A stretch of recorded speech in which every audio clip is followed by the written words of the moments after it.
Hello friends, আমি অঙ্কিতা আর আমি কিন্তু হায়দ্রাবাদ থেকে চলে এসেছি আমাদের বাড়ি। আর আমাদের বাড়িটা হলো কোথায়? আমাদের বাড়িটা হলো ওয়েস্ট বেঙ্গলে, কুচবিহারে। অনেকদিন থেকে না লং ব্লগ শেয়ার করি না, কারণ লং ব্লগে না সেরকম ভিউজ আসে না, তার জন্য।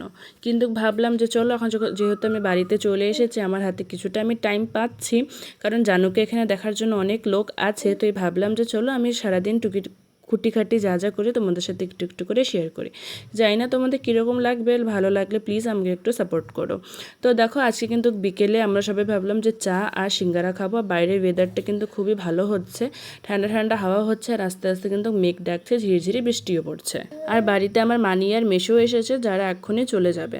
তাই ভাবলাম যে চলো একটু চা আর সিঙ্গারা সবাই মিলে খেয়ে নেই। তো এখানে আমি সবার জন্য তাই করছিলাম, মানে চা বানাচ্ছিলাম আর সিঙ্গারাটা সবার জন্য রেডি করছিলাম।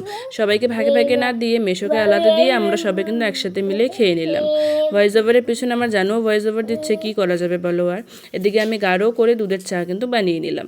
আজকে আমি একটা 2 মিনিটের ব্লগ শেয়ার করছি, জানি না এটা কীরকম হবে বা তোমাদের দেখতে কীরকম লাগবে। দেখো বাইরের ওয়েদারটা কত বেশি সুন্দর লাগছে। তাই আমি জানুকে নিয়ে একটু বাইরে চলে আসলাম। সে অনেকক্ষণ ধরে খেলা করছিল আর প্রচণ্ড ক্লান্ত হয়ে গেছে, তাই একটু কান্নাকাটিও করছিল। আর দেখো জানো বাইরে এসে আকাশ দেখে কি পরিমাণে ভয় পেয়ে গেছে, যে ও আমাকে একদম ছাড়ছেই না, টাইট করে কিন্তু আমাকে ধরে রেখেছে। আর কিন্তু হাওয়াও চলছিল, সেগুলো দেখে মানে জানো অনেকটাই ভয় পেয়ে গেছে, কারণ হায়দ্রাবাদে কিন্তু জানো এসব দেখেনি। তো চলো এখন ওকে একটু নিয়ে আসলাম দোকানে এসে সে খুব এনজয় করে, কারণ এখানে সে ডগসদেরকে দেখতে পারে। সে যে এত বেশি ভালোবাসে অ্যানিমালসদেরকে, সত্যি এটা আমার বলারই বাইরে।